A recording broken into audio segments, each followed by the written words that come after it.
What's up mga boss? Ako nga pala si Dong Kasim, ang inyong kaibigan. Bali nag-upload pala ako mga boss ng mga idea at diskarte tungkol sa pagkakalikot ng ating mga motor na ginagamit sa araw-araw. Ang content pala natin ngayon mga boss is kung pwedeng kabitan ng full wave na rectifier yung ating FI na motor. Katulad ng Liuha, Jantel, na 5 wires. So ang sagot nun mga boss is pwede. Pero depende siguro. So, panoorin natin mga boss yung ating ginawang video kanina lang. Hindi ko na sana pinagmasdan ang iyong ganda.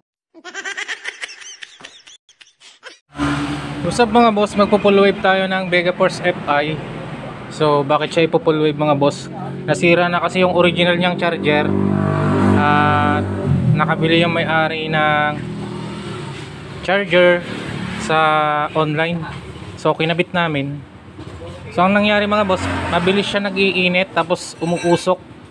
So napagpasya na lang namin na i-full wave siya mga boss. Kaya tinanggalan namin to, yung nabili namin sa online. Paano nga ba natin i-full wave tong Megaforce FI mga boss?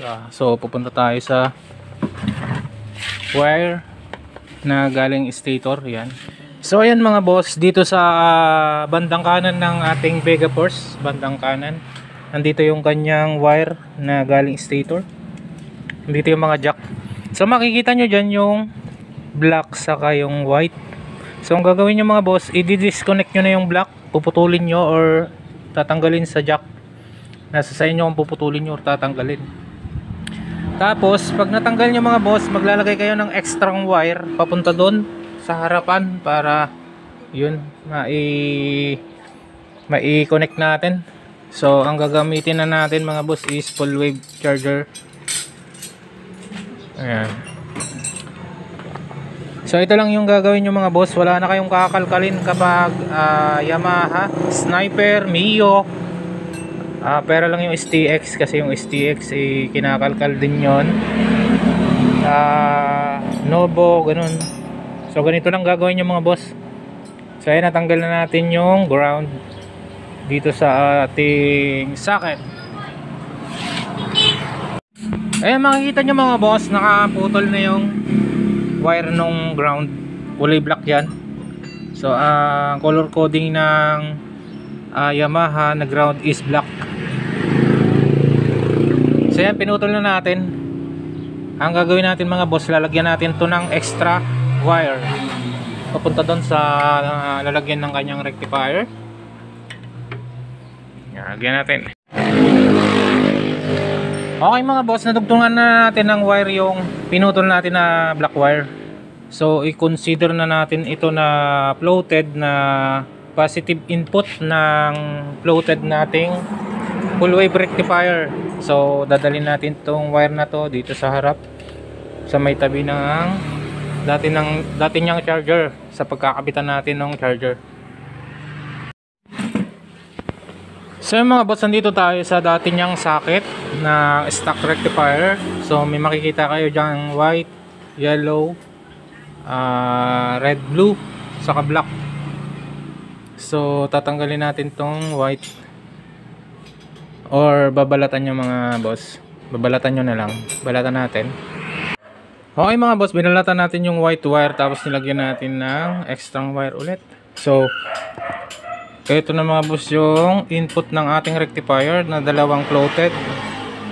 So parehong input to mga boss, yung white wire tapos yung extra wire yung nilagay na dating black. So ito na yung input nya mga boss. So kakabit na natin.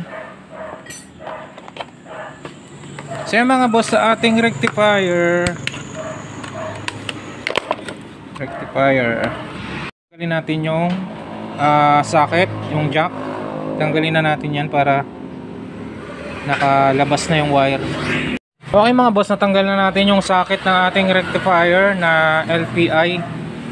So sa ating rectifier mga boss, mayroon dyan red, may pink, may green, tapos may yellow, tapos white, black. So ang input nito mga boss is yung yellow, tapos yung pink. Yellow tapos yung pink. Ito yung ikakabit natin dito mga boss sa ating floated. Yan, kabit natin. So yun mga boss, nakabit na natin yung ating input. So ito lang tandaan nyo mga boss, yung yellow saka yung pink.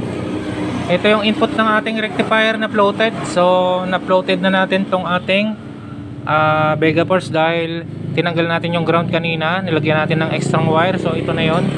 Tapos yung white wire, yon. Ito rin yung isang input nya. So dalawa na yan. Ayan. White wire mga boss. Ayan. So i-tape muna natin. Mga boss, sunod natin yung red wire. So dinugtungan natin. So kabit natin sa red, blue red. So blue red na siya dito mga boss. So dito natin kabit. Tapos yung green wire naman mga boss, kabit natin sa ayun sa black. Sa black nyo kakabit tong green wire mga boss. Kasi black ang color code ng Yamaha and green sa ibang motor. Yun. So yun na nga mga boss, sumandar na yung ating Vega Force FI. So ito, hindi na siya masyado nag-iinit. At ito naman yung kanyang charging. So ang ginawa natin boss, nilagyan natin ng voltmeter. So ayun yung positive saka yung negative. So ito yung kanyang charging, 13.5 kapag naka minor. Tapos lagyan natin ng konting throttle.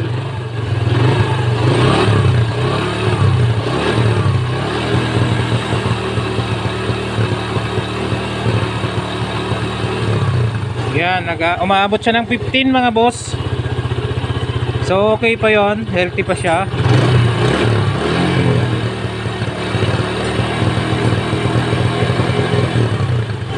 Okay.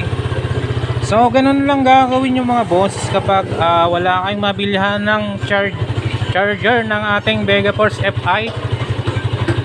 Pwede nyo kabitan ng full wave rectifier. So ganun lang gagawin nyo. So panoorin nyo lang yung video, tapos gayahin nyo lang mga boss.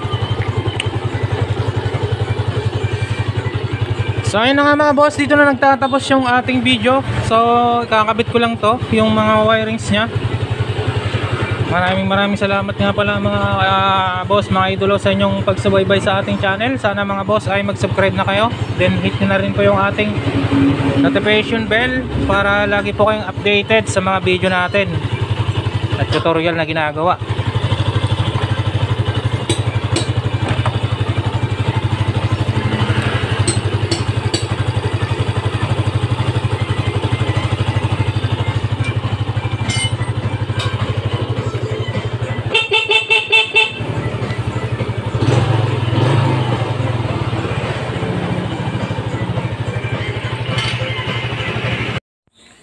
So ayun na nga mga boss, napanood na natin yung video at pwede ngang kabitan ng rectifier na full wave yung ating FI na motor. Pero depende rin kasi may mga full wave mga boss na nag-overcharge, at pag na-overcharge yung ating motor mga boss is maraming sisirain yung ating rectifier na overcharge, katulad ng battery at saka yung mga ilaw. So kapag nasira na yung battery ng ating mga motor mga boss is sasaluin lahat ng ECU, yung kuryente na ibabato ng ating overcharging na rectifier. So hindi rin maganda na mag-overcharge yung ating rectifier. So dapat kilala din natin mga boss yung brand na ginagamit natin na pwede nating ikabit sa FI na motor. At depende rin mga boss na pwede rin magkabit ng ng full wave na 5 wires, kasi meron din mga motor na masiselan. Yun, hindi rin basta-basta mga boss. So ang kailangan natin ay mag-research, manood, magtanong-tanong sa mga mas ahead sa atin, yung magagaling pa sa atin, para marami pa tayong matutunan. So hanggang dito na lang yung ating video mga boss. Alright.